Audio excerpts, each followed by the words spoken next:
하나님 말씀은 마태복음 21장 33절부터 46절까지입니다.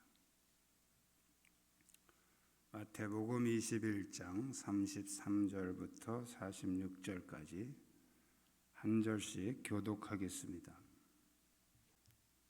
한 절씩 교독합니다. 다른 한 비유를 들으라. 한 집 주인이 포도원을 만들어 산울타리로 두르고 거기에 적자는 틀을 만들고 망대를 짓고 농부들에게 새로 주고 타국에 갔더니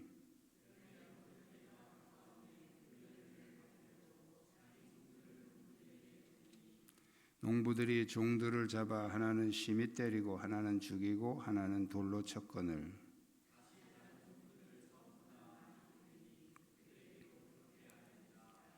후에 자기 아들을 보내며 이르되 그들이 내 아들은 존대하리라 하였더니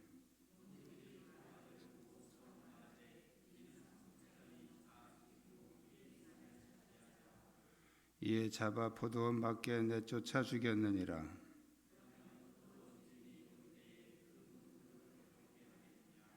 그들이 말하되 그 악한 자들을 진멸하고 포도원은 제때에 열매를 바칠 만한 다른 농부들에게 새로 줄지니이다.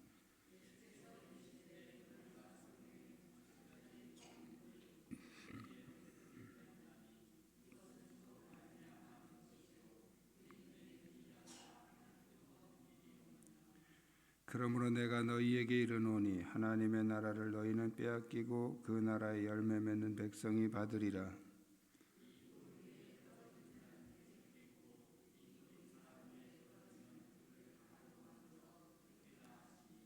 대제사장들과 바리새인들이 예수의 비유를 듣고 자기들을 가리켜 말씀하심인 줄 알고 잡고자 하나 무리를 무서워하니 이는 그들이 예수를 선지자로 알미었더라. 아멘. 분들과 서로 인사 나누시기 바랍니다.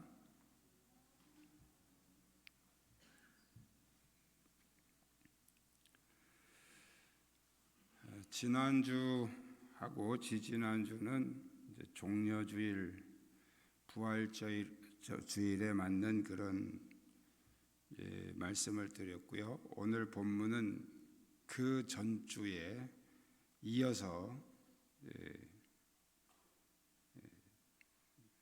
말씀하고 있는 내용을 가지고 말씀을 나누려고 합니다.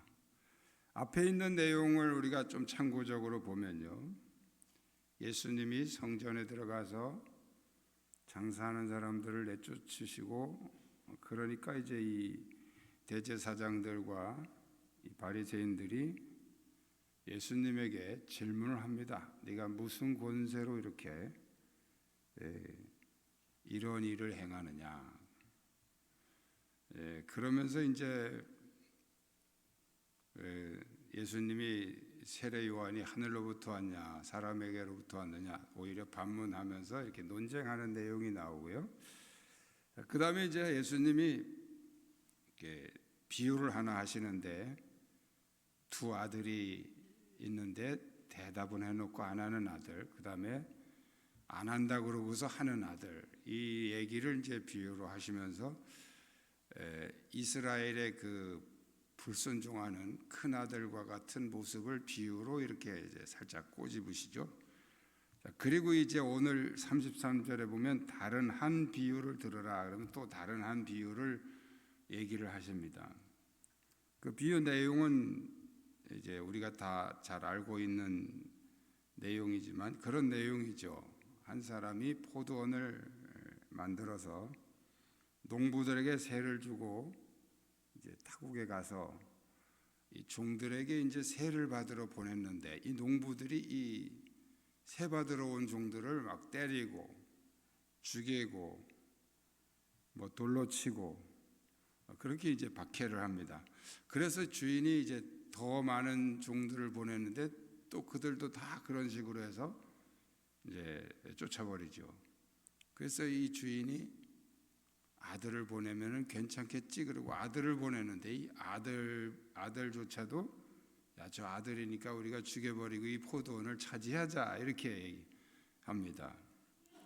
이거는 이제 비유죠. 이제 비유인데 마지막 부분에 보면 대제사장들과 바리새인들이 예수의 비유를 듣고 자기들을 가리켜 말씀하심인 줄 알고, 이게 대제사장들과 바리새인들이 그래도 이렇게 들을 줄 아는 사람들이에요.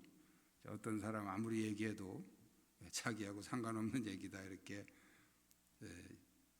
안 받아들이는데, 이 사람들은 지금 알아들었어요. 아, 우리한테 하는 말이다.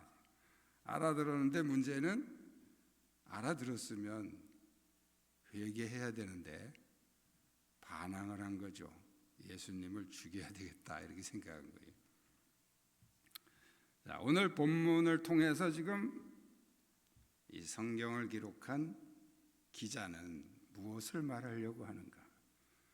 자, 우리가 성경의 저자라는 말도 많이 쓰는데 이 저자라는 말과 기자라는 말은 다릅니다. 저자는 자기의 어떤 생각을 정리해서 글을 쓴 게 저자예요. 그래서 책을 쓴 사람들이 뒤에다가 저자 누구누구 이렇게 자기 이름을 쓰죠. 그러니까 자기 생각을 정리해서 쓴 게 저자고요. 기자는 어떤 사건 자체를 그대로 기록한 게 기자예요. 성경은 기록한 사람의 생각을 쓴 게 아니고 하나님의 어떤 역사, 그 기록을 쓴 거기 때문에 기자라고 그러는 게 맞습니다. 그렇지만 기자로 이렇게 썼지만 우리가 복음서를 보면 약간씩 다르게 썼단 말이에요. 그건 왜 그런가 하면 이 기자가 그 예수님의 그 역사를 이렇게 기록할 때 내가 이걸 누구에게 전해줘야 되겠다라는 생각을 가지고 써요. 그럼 그 대상에 따라서 이제 그 사람에게는 어떻게 설명해야 가장 효과적인지를 생각하면서 쓰기 때문에 그런 의도를 가지고 쓴 것을 우리가 이제 저자의 의도 또는 기자의 의도라고 말합니다. 이 마태복음 같은 경우는 지금 누구에게 이 예수님에 관한 얘기를 누구에게 전하려고 썼냐면 유대인들에게 전하려고 쓴 거예요. 그래서 이 마태복음에 나타난 특징은 다른 복음서보다 성경에 기록됐다는 얘기를 많이 하고 있어요. 유대인들을 설득하려면 구약 성경을 끌어다가 여기 이렇게 기록됐지 않느냐 이렇게 해야 유대인들은 가장 설득력이 있기 때문에 이제 그런 방식으로 이제 기록을 한 거죠. 자, 오늘 본문을 통해서 이 마태는 지금 무슨 얘기를 하려고 하고 있을까요? 지금 이 얘기를 하고 있는 대상이 누구냐 말이죠. 어떤 때는 제자들에게 하고 어떤 때는 청중들에게 했는데 오늘 본문은 대제사장과 바리새인들에게 지금 하고 있는 거예요. 무슨 말을 하려고 하는가? 이 이야기를 통해서 마태는 교회의 참 주인이 누구냐? 그리고 너희들처럼 그렇게 주인 행세를 하면 어떻게 되느냐? 이런 부분들을 이제 말씀하려고 한 거죠. 오늘 말씀을 통해서 자, 이것이 이제 마태가 지금 그 예수님이 이제 대제사장과 바리새인들에게 하신 말씀으로 이제 기록하고 있지만 이것이 해석될 때는 이제 오늘 우리에게는 무슨 말씀을 하고 있느냐 이거를 우리가 찾아내는 게 우리의 과제입니다. 그래서 오늘은 우리가 어떤 사람이고 그리고 우리에게 예수님이 어떤 말씀을 하시는가에 대해서 우리가 귀를 기울이시기를 축복합니다. 그래야 이게 이제 우리 말씀이 되지. 아, 이거 대제사장들에게 한 말이야. 그 예수님이 그 대제사장들 호통친 거야. 그럼 우리하고 아무 상관없는 얘기가 됩니다. 자, 우리 한번 따라 하시겠습니다. 교회의 참 주인은 하나님이십니다. 자, 이 비유는 지금 예수님이 이 이스라엘 중에서 특히 그 지도자들, 대제사장들과 바리새인들을 향해서 이제 하신 말씀이죠. 여기 여러 등장인물이 나옵니다. 농부, 주인이 나오고요. 그 다음에 농부가 나오고요. 그 다음에 종들이 나오고, 그 다음에 아들이 나오고, 이렇게 몇 등장인물들이 나옵니다. 포도원이 나오고요. 이 포도원은 이제 이스라엘을 말하는 거고요. 여기 비유에서 농부는 하나님을 말하는 거죠. 하나님. 그리고 농부가 하나님이 아니고 주인이 하나님이네요. 죄송합니다. 주인. 설교자도 헷갈리니 어떻게 듣는 사람들이 어떻게 안 헷갈리겠어요. 여기 나오는 한 주인이 나옵니다. 이 주인이 하나님이고요. 농부들에게 세를 줬다 할 때 농부들은 바로 이제 이스라엘, 특히 그 대제사장들과 바리새인들을 말하는 거예요. 그 다음에 세를 받으려고 종들을 보냈다 그랬어요. 누구한테? 농부한테. 이 종들이 누굽니까? 선지자들이에요. 선지자들. 그 다음에 종들을 계속 괴롭히니까 아들을 보냅니다. 이 아들은 누구예요? 예수님이에요. 그 아들까지 죽여버렸잖아요. 그러니까 이제 예수님까지 죽였다는 것을 비유로 이렇게 말씀하고 있는 거죠.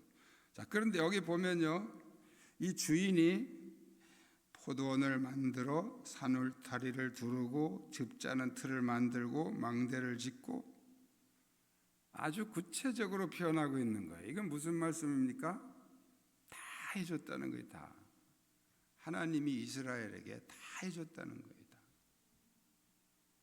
그렇게 해서 농부들에게 세를 줬단 말이죠. 필요한 거 다 만들어주고 다 채워주고, 그리고 이제 열매를 받을 때가 돼서 이제 종들을 보냈는데, 이 종들 선지자들을 보낸 거죠. 다 죽이고 때리고 돌로 치고 목에 가두고 쫓아내고 계속 그렇게 한 거죠. 왜 그렇게 했을까요? 이 농부들이 왜 이렇게 그 주인이 보낸 종들을 괴롭혔느냐는 거예요. 지금 이 얘기를 하려고 그러는 거예요. 왜 그들이 괴롭혔을까? 왜 괴롭힌 것 같아요? 자기들이 주인 행세를 하려고 그래서 그래요. 진짜 참 주인이 누구인지를 모르고 있다는 거예요.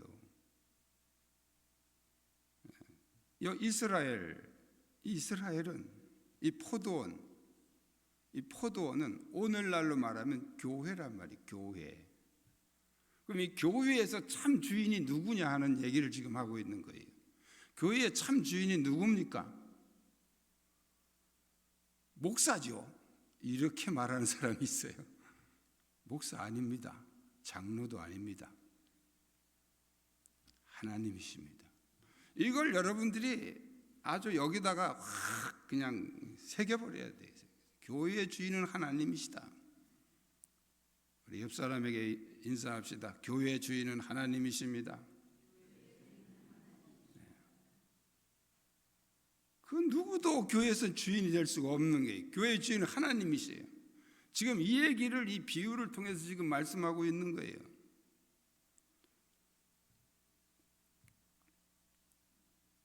그런데 이 사람들이 왜 종들 죽이고 아들까지 죽입니까? 자기들이 주인 행세하려고 그러는 거죠.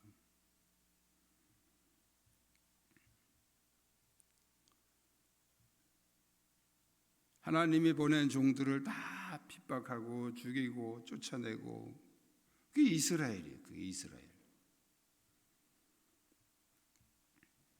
마침내 아들을 보냈지만 그 아들까지도 죽이고 포도원을 차지하려고 했다는 거예요. 예수님은 이 비유를 통해서 바로 교회의 참 주인은 하나님이시다는 것을 우리에게 말씀해 주고 있습니다. 이걸 우리가 항상 명심해야 됩니다. 교회의 주인은 하나님이시다. 우리 다시 한번 따라 하십시다. 교회의 참 주인은 하나님이십니다. 자, 우리 두 번째 따라 하시겠습니다. 사람이 주인이 되면 예수님이 죽으십니다.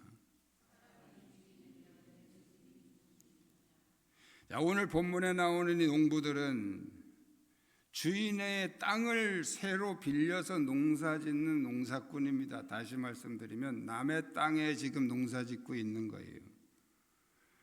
그러면 세 받으러 온 종들에게 세를 주는 게 마땅한 거예요. 그런데 세 받으러 온 종들을 때리고 죽이고 돌로 쳤다. 때리고 죽이고 돌로 쳤다. 구약 시대에 이스라엘 사람들이 선지자들을 괴롭힌 전형적인 방법이에요. 때리고 죽이고 돌로 치고. 왜 그랬을까요? 자기들이 그 포도원을 차지하려고 주인이 되겠다는 거예요. 차지해서 주인이 되겠다. 그래서 농부의 아들이 왔을 때 뭐라 그럽니까? 이는 상속자니 죽이고 그 유산을 차지하자. 이것이 바로 이 농부들의 속셈이에요. 남의 땅을 지금 차지하자는 거예요. 우리 땅 만들자는 거예요.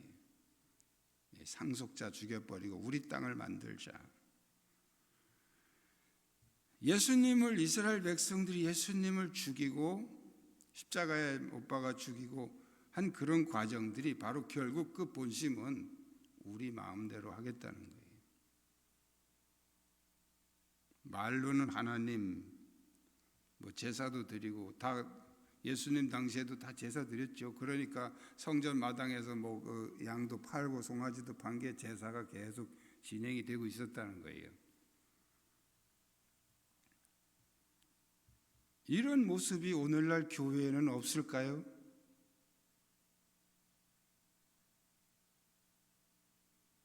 여전히 존재하고 있습니다. 우리는 하나님께 예배 드린다고 그러죠. 하나님의 이름으로 또 예배도 드리고요.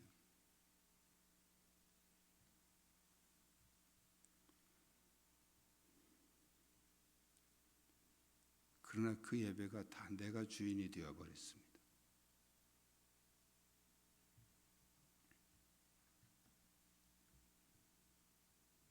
사람이 주인이 되어 있는 그런 교회, 예수님이 계시지 않죠.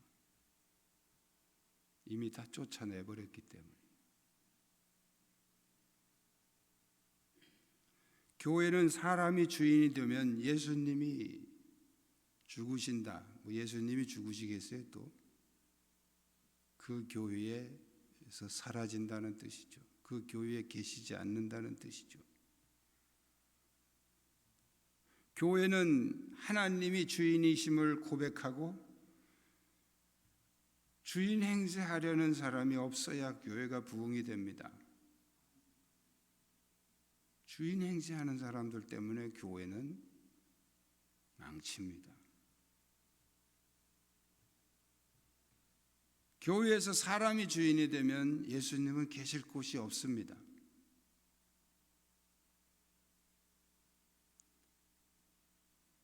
그래서 사람이 주인이 되면 예수님이 죽으신다. 표현이 조금 그렇긴 하지만 오늘 비유 내용에 그렇잖아요. 아들을 죽여버리자. 실제로 이 이스라엘 백성들은 예수님을 죽였죠.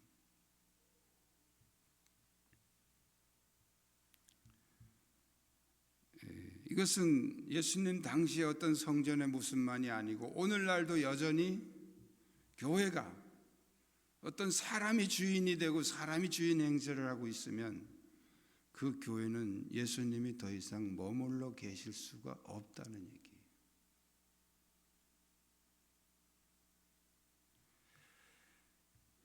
많은 교회들이 막 싸우는 교회들이 많아요.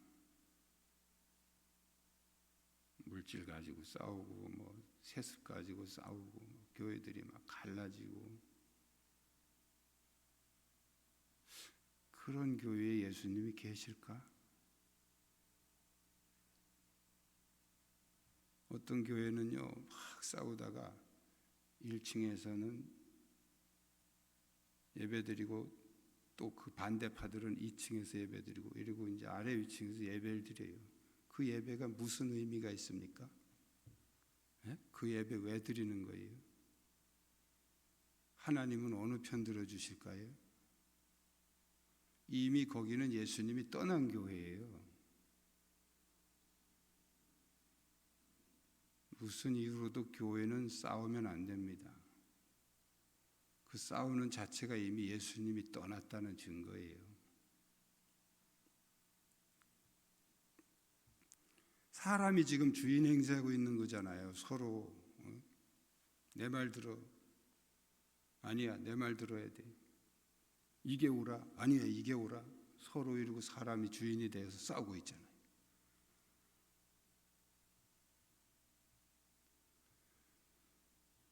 그런 교회는 예수님이 계실 곳이 없어요. 1층에서 하나님 막 기도합니다. 2층에서 또 하나님 막. 그게 하나님에게 기도하는 겁니까? 그런 기도가? 그런 기도 하나님에게 하는 게 아니에요. 자기들이 옳다는 주장을 하는 거지 그게 무슨 기도예요. 지금 한국교회에 굉장히 많은 교회들이 그 짓을 하고 있습니다. 하나님이 거기 계십니까? 예수님이 그런 교회에서 이건 누구 말 들어줘야 되나 고민하실 것 같아요? 아니요, 이미 떠나셨어요.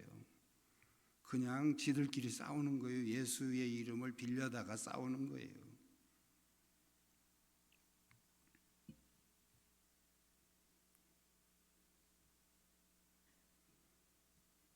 한국 교회는 사람이 주인이 되면서부터 끝없이 추락하고 있습니다. 지금도 추락하고 있고요. 그 사람이 주인이 되게 한 그 사상이 뭐냐면 기복신앙이에요. 기복신앙. 그 다음에 긍정주의. 전부 다 사람의 사상으로 만들어진 거예요. 그것이 한국교회에 파도처럼 밀려 들어오면서 한국교회는 처음에는 숫자가 좀 많이 부흥했죠. 그 뭐 굉장한 건 줄 알지만 사실은 그게 굉장히 위험한 거예요. 여러분, 로마 교회가 언제 타락했는지 아세요? 기독교를 국교로 인정하면서부터 그때부터 끝없이 타락한 거예요. 사람들은 예수가 이겼다 만세 부를 때 마귀는 박수 치면서 성공했다고 축제한 거예요. 그게 로마 교회예요.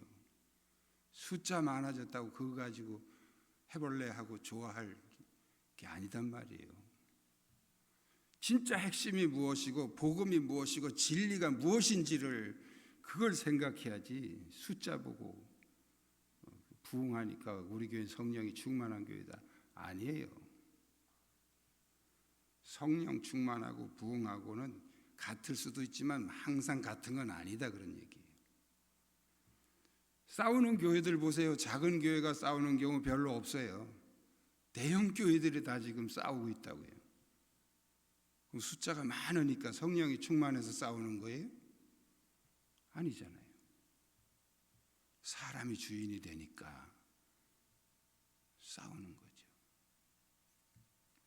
사람이 주인이 되면 예수님은 계실 곳이 없어요. 그 교회 떠나십니다. 우리가 항상 긴장하고 조심해야 되는 건 그거예요.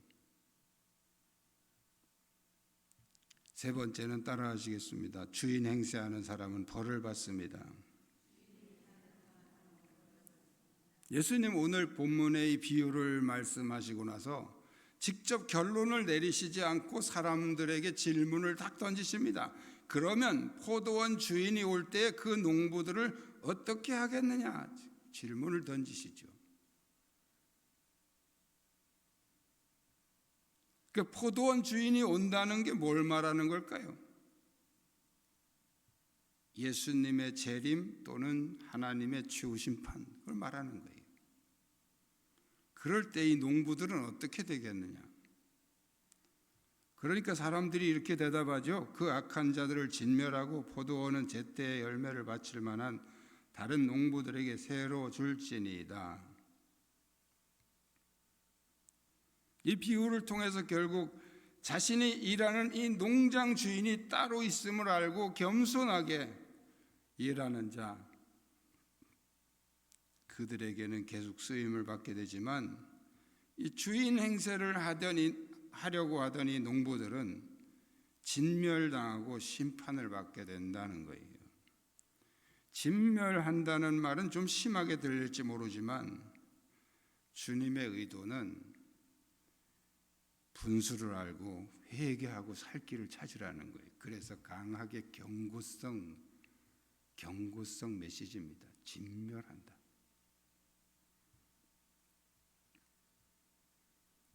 이 주인 행세를 하는 사람들은 주님의 재림 때만 심판받는 게 아니에요. 이 현재에도 사람들에게 거부를 당하고 심판을 받는 겁니다.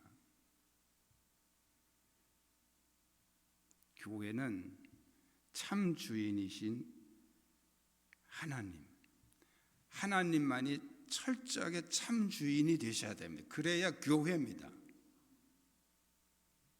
그 하나님이 주인이 되지 않고 인간이 주인일 때 이미 그것은 겉으로는 교회지만 주님 떠나셨어요. 주님 떠나시면 교회 아니에요. 그건 그냥 인간 집단이에요. 교회라는 이름으로 모여있는 인간 집단이에요. 그래서 교회는 그 어떤 이유로도 그 어떤 사람도 주인이 돼서는 안 됩니다.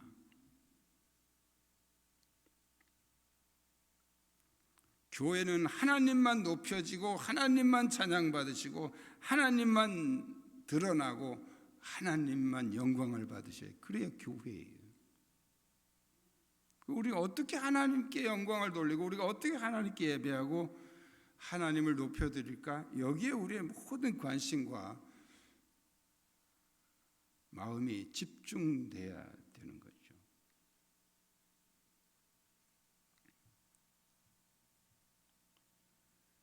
우리 청광교회가 그런 교회가 되시기를 축복합니다. 하나님만 살아계셔요.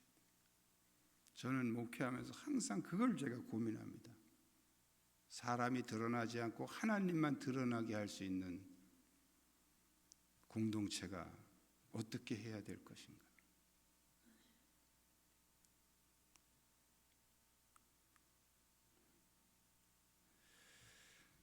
이 믿음을 우리 모두에게 넘치시길 축복합니다.